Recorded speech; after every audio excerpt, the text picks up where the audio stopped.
Bonjour à toutes et à tous, ravi de vous retrouver sur Le Média pour Le Récap, votre rendez-vous quotidien d'actualité. Du lundi au jeudi, on revient sur un sujet sans filtre et sans langue de bois. Le Récap, c'est l'une de nos 4 nouvelles quotidiennes que j'ai le plaisir de vous présenter.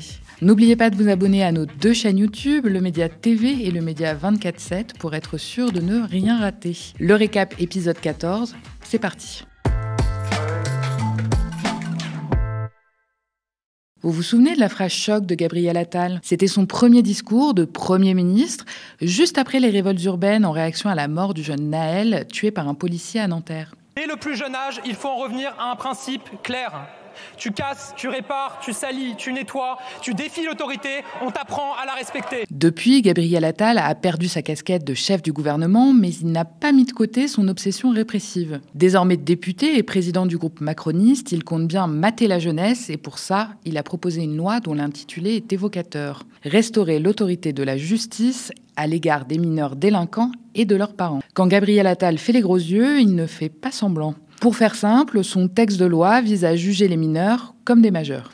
Parmi ses grandes idées, envoyer en comparution immédiate des mineurs de 16 ans accusés de faits graves. La comparution immédiate, c'est la justice express, qui expose les jeunes à des décisions prises en urgence. En moyenne, ces audiences durent 29 minutes et une personne jugée en comparution immédiate a 8 fois plus de chances d'être incarcérée qu'en audience classique. Dans 70% des cas, ce type de procédure aboutit à de la prison ferme. Autre proposition de cette loi, ne plus appliquer d'atténuation des peines, sauf décision motivée du juge, pour les mineurs âgés de 16 ans et plus, auteurs de faits graves et multirécidivistes. Elle crée aussi un délit de parents défaillants qui impose des sanctions pour les parents de délinquants mineurs. Le texte donne lieu à une passe d'armes parlementaire. À l'Assemblée, les mesures phares dont je viens de vous parler ont d'abord été supprimées en commission, faute de macronistes pour les voter. En hémicycle, l'inverse s'est produit. Les mesures ont été rétablies et votées grâce au soutien de LR et du RN. Rebelote au Sénat, pourtant à majorité de droite. Le texte a été vidé de sa substance en commission. Ça a été une claque pour Gabriel Attal et la Macronie. Et il est de nouveau discuté en hémicycle cette fois, ce mardi. C'est le rapporteur du texte, le LR Francis Szpiner, qui a obtenu la suppression de la plupart des dispositions rédigées, selon lui, dans la précipitation. Faut dire que, comme souvent en politique, Gabriel Attal a surfé sur l'actualité pour proposer sa loi et instrumentaliser l'émotion pour exister politiquement. Juste après les révoltes urbaines causées par la mort du jeune Naël, médias et politiques passaient leur journée à faire les comptes des dégradations et à rêver de réprimer encore davantage la jeunesse, surtout celle des quartiers populaires. Gabriel Attal a vu une opportunité d'exister dans ce contexte. Résultat, il s'est hâté de pondre une loi mal ficelée et sans grand intérêt, si ce n'est de flatter les élans répressifs de la droite. Il n'y a qu'à l'écouter parler de la jeunesse de ce pays devant l'Assemblée. Au fond, la question qui nous est posée à la fin de l'examen de ce texte, elle est assez claire. Est-ce qu'on accepte la dérive d'une partie de notre jeunesse? Est-ce qu'on accepte que chaque semaine, maintenant, en France, on apprenne qu'un jeune a tué un autre jeune pour un téléphone portable, pour un mot ou pour un regard? Est-ce qu'on croit vraiment que les jeunes de 2025 sont les mêmes que ceux de 1945, alors que les mineurs, aujourd'hui, sont 2 fois plus représentés dans les affaires de coups et blessures que le reste de la population, que les mineurs sont 4 fois plus représentés dans les trafics de stupéfiants que le reste de la population, que les mineurs sont représentés 7 fois plus dans les coups et blessures que le reste de la population. Pour nous, la réponse est non. La loi Attal a été très largement critiquée par les professionnels de la justice. Les éducateurs de la protection judiciaire de la jeunesse se mobilisent d'ailleurs ce mardi pour protester contre cette loi qui, je cite, veut rapprocher le droit pénal des mineurs de celui des majeurs. Ils réclament moins de répression et plus de moyens pour l'accompagnement des mineurs. Aux surprises, la justice manque de moyens. Amina Kalash et André Manivit ont couvert cette mobilisation. Jusqu'à 18 ans, un enfant doit rester un enfant et on doit intervenir sur un champ beaucoup plus large qu'une simple insertion classique pour pouvoir éviter la récidive, la réitération et surtout pour lui permettre de mieux grandir et de comprendre ses actes pour devenir un adulte responsable en fait. Tant qu'on ne résout pas la question aussi des moyens donnés à la justice des enfants, ça ne réglera rien. On aura beau légiférer dans tous les sens et souvent dans l'émotion, parce qu'on prend des faits divers qui sont dramatiques bien évidemment, mais qui sont souvent quand même isolés.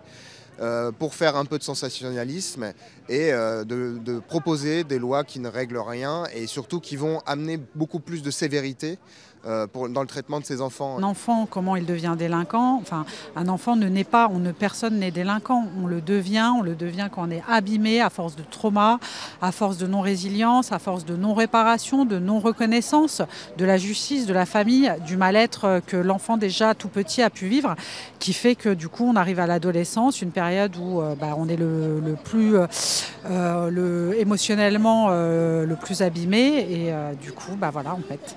Nous, acteurs de terrain, à aucune instance de dialogue social, nous avons débattu sur ces questions-là.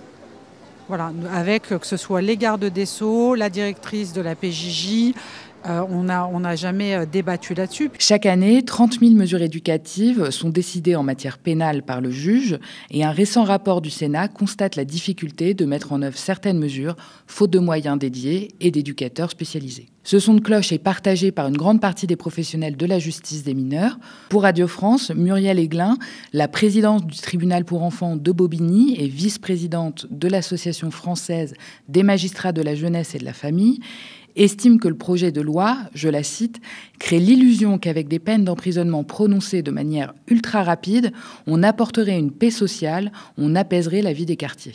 Elle rappelle que lorsque des actes de violence extrêmement graves sont commis, des actes qui aboutissent à des décès, les réponses immédiates existent déjà.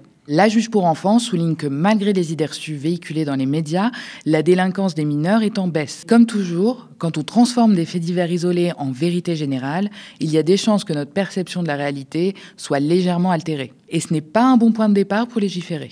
La députée communiste Elsa Faucillon en a parlé sur le plateau de LCP. On l'écoute. On peut continuer à dire qu'il y a plus de violence. Et je reprends les propos, c'est-à-dire que oui, la société a de plus en plus d'intolérance à la violence et c'est tant mieux, ça veut dire que nous l'acceptons de moins en moins. En revanche, à répéter comme ça ne fait pas une vérité et donc le nombre de mineurs mis en cause dans des affaires de violence en 2023, c'est 20 571 contre 23 000 en 2018. Donc partons de chiffres qui sont d'ailleurs des chiffres sourcés, qui viennent des ministères, pas simplement ce que nous constatons avec un regard qui est un regard de vigilance vis-à-vis de la violence, qui certes est normal, mais qui ne peut pas être la seule pour légiférer. L'actualité récente ne risque pas de faire changer cette dynamique. Lundi, une rixe entre adolescents a fait un mort, Sékou, 17 ans. Bruno Retailleau a déjà sauté sur cette tragique affaire pour marteler ses solutions toujours plus répressives à l'égard des mineurs. Le ministre de l'Intérieur fustige une justice des mineurs qui serait trop laxiste. Retailleau n'est pourtant pas sans ignorer que le nombre de rixes a diminué. Selon une note policière révélée par BFM TV, 338 affrontements interquartiers ont été recensés cette année en France métropolitaine, soit une baisse de 2% par rapport à 2023. Mais dire ça, ce n'est pas faire ses affaires. Retailleau a préféré pointer l'ensauvagement de la société, reprenant une fois de plus les mots de l'extrême droite. La consternation, mais ça veut dire que le combat continue, ça veut dire que cette société de l'hyperviolence, il faut se mobiliser, il faudra aussi, et j'y crois profondément, changer la politique pénale pour les mineurs. Parce qu'on a aujourd'hui une politique pénale qui était appropriée quand on était en 1945, parce que le cadre général, c'est l'ordonnance de 45. Mais aujourd'hui, il faut des peines courtes de prison. Dès qu'on a, par exemple, une incartade, un délit suffisamment grave, il faut des courtes peines de prison dans des prisons qui soient différenciées. Parce qu'on voit bien qu'il y a un ensauvagement des mineurs. Il y a l'échec de la famille, il y a parfois aussi l'échec de l'école. Mais s'il n'y a pas de sanctions aujourd'hui, il y a vraiment, pour certains mineurs, un sentiment d'impunité. Ce sentiment d'impunité, il faut le faire reculer. On ne le fera pas reculer avec de l'eau tiède.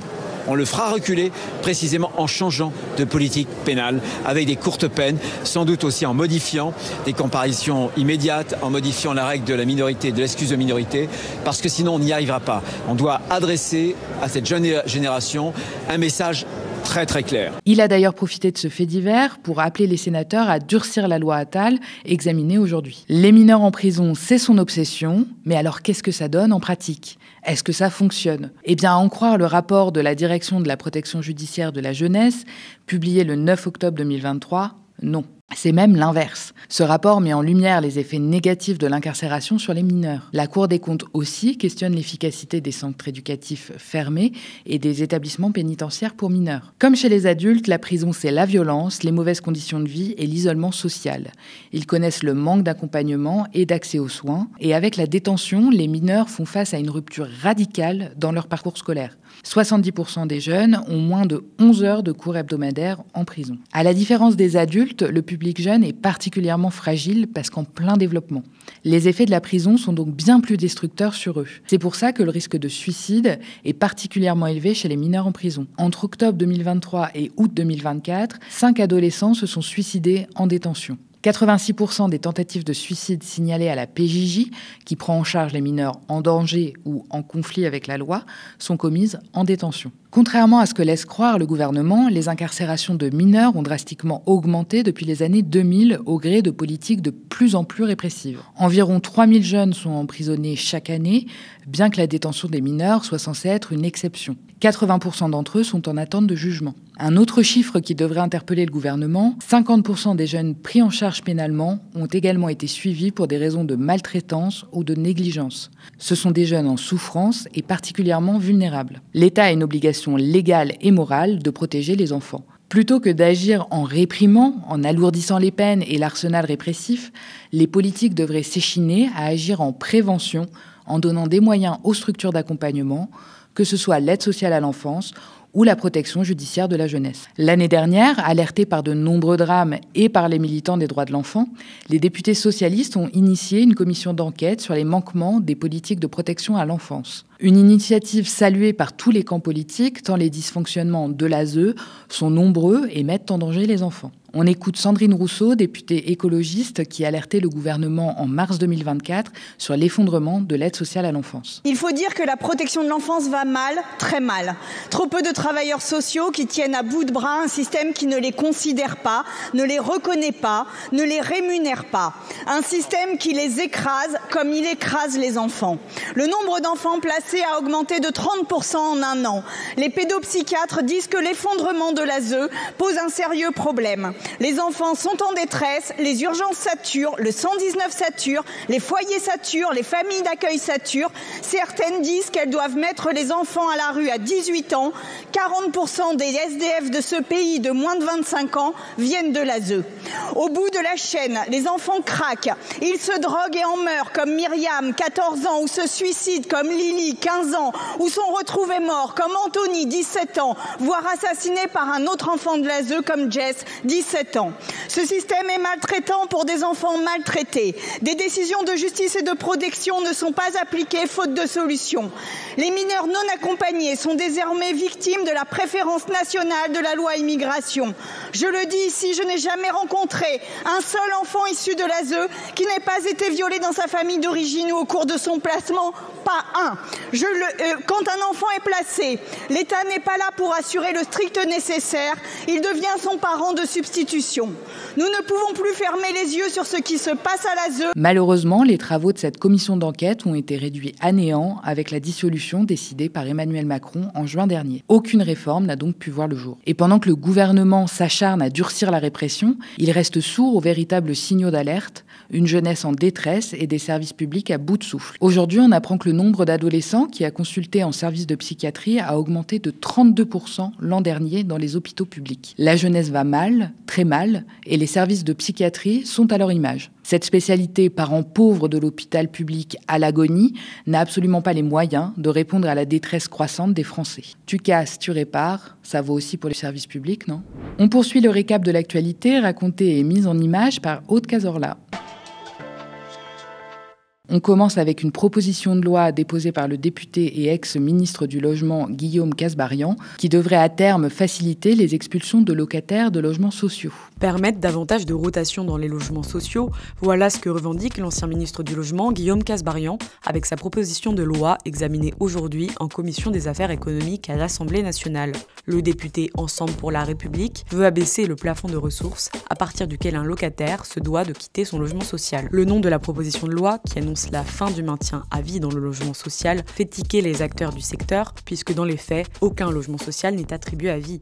concrètement, cette proposition de loi, elle nous dit que sa première année d'application, elle permettrait de libérer 30 000 places dans le parc social sur 5,6 millions de ménages aujourd'hui. Ça veut dire 0,5%. Donc il faut regarder comment, en médecine, bénéfice-risque. Bénéfice, que dalle. Risque, stigmatiser les locataires du parc social qui, je le rappelle, ont un revenu médian annuel de moins de 16 000 €. Donc il faut arrêter de faire croire aux gens que les locataires du parc social seraient tous de riches propriétaires. Il y a un cas à Paris, c'est pas faux, mais on corrige à la marge et en plein milieu d'une crise. Donc pour vous, à part construire, logement, le sujet, c'est la production. On est à 85 000 agréments l'an dernier. C'est un score historiquement faible dans le parc social, alors qu'on était à 115 000 en 2017. Donc à un moment donné, il va falloir se poser les bonnes questions. Si on veut régler le problème du logement en France, il faut construire, construire, construire. La construction de nouveaux logements sociaux a nettement ralenti ces dernières années, alors que la demande explose.